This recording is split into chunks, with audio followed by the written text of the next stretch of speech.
Pessoal, boa tarde. Então, o Ângelo está aqui hoje para falar sobre o Blender para a gente.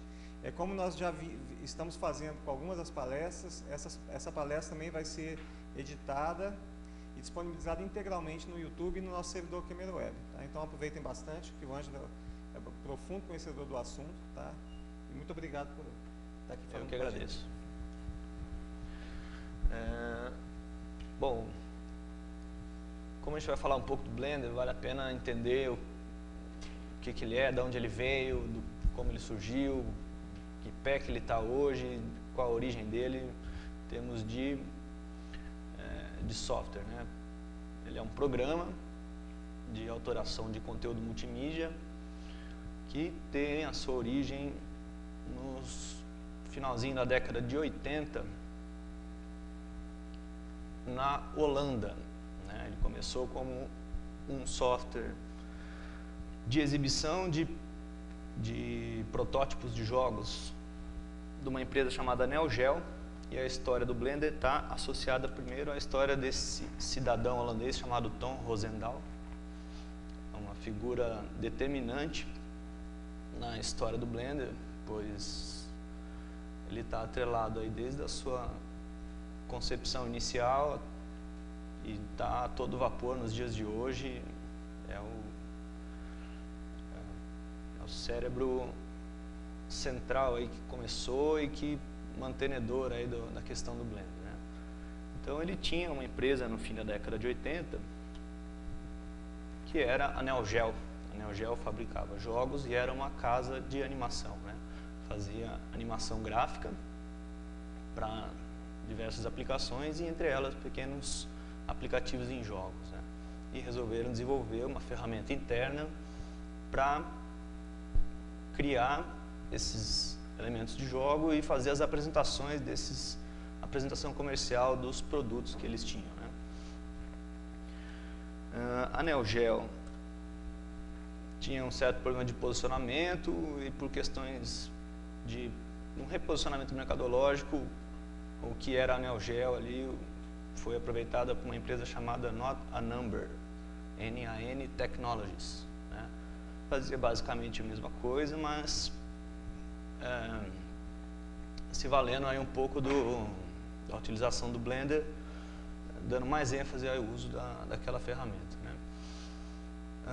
Como era uma ferramenta para exibição dos conteúdos que eles criavam, eles praticamente escreveram meio do zero aquele conteúdo e com o advento aí da Not a Number, eles começaram a ter uma certa repercussão um pouco mais ampla do que eles tinham com a Neo Geo, ampliando bastante a base de usuários do programa, porque ele era disponibilizado para utilização, né?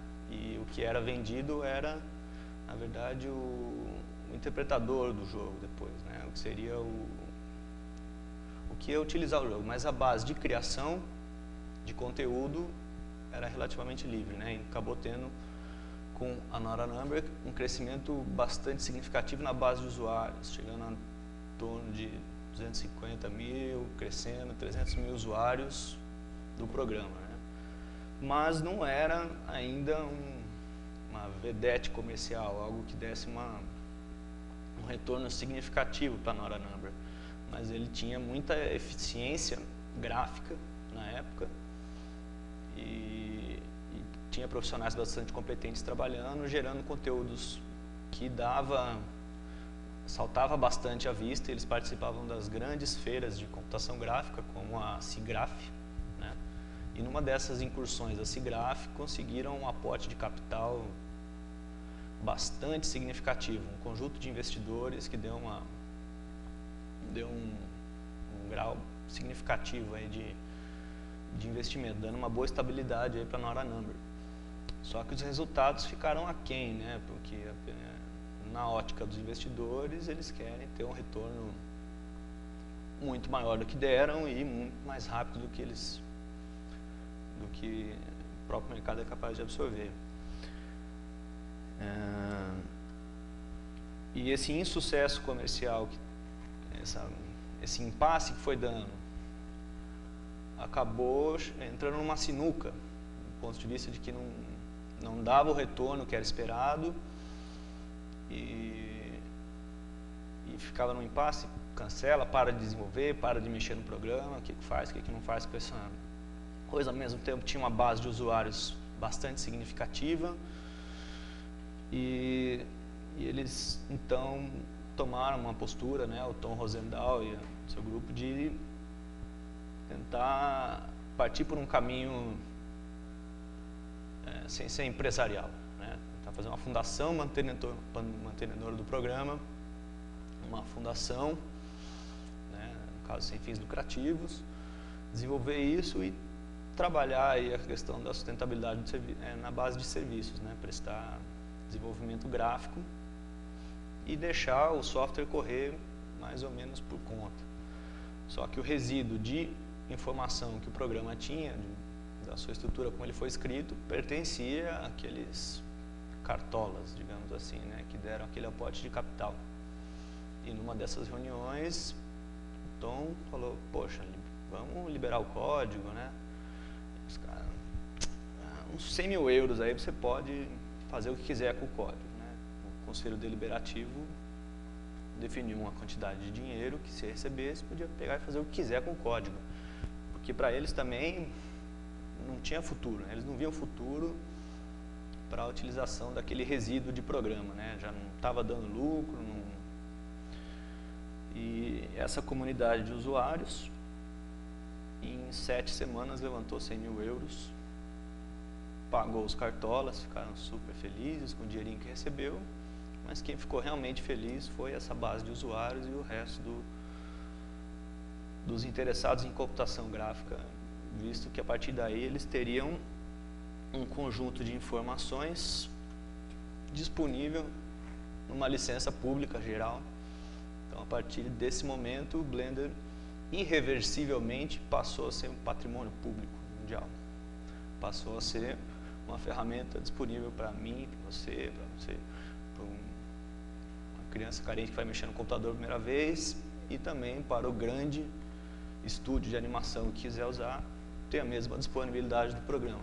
Ele passou a ser licenciado numa licença pública e então aí foi o grande salto qualitativo do programa, porque até então se desenvolvia num ritmo tímido, apesar de consistente,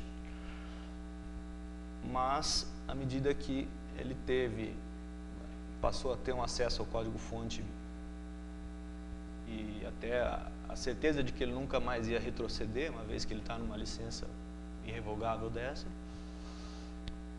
essa base de usuários se ampliou drasticamente a partir de 2002, 2003, passando uma quantidade absurda de gente envolvida na utilização e, sobretudo, no desenvolvimento.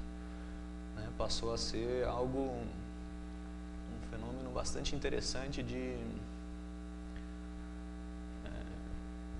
que pouco se diferencia. Ele tem um amálgama ali de programação e de criação do conteúdo, né? Ficou uma coisa bastante simbiótica, que deu um salto qualitativo tremendo, assim, sobre o volume de implementações que iam se colocando a cada nova versão do programa desde então. O Tom Rosendahl, se pudesse ser trazido para o mundo do Blender, seria mais ou menos assim. Essa é uma caricatura feita do ilustre Tom Rosendahl dentro do Blender, carinhosamente feita pelo pessoal lá na Holanda. Então, a gente passou a ter, a partir dessa data, um programa muito portentoso, com imenso potencial de criação de conteúdo multimídia, uma suíte basicamente completa de criação de elementos gráficos e, em grande medida, audiovisuais também.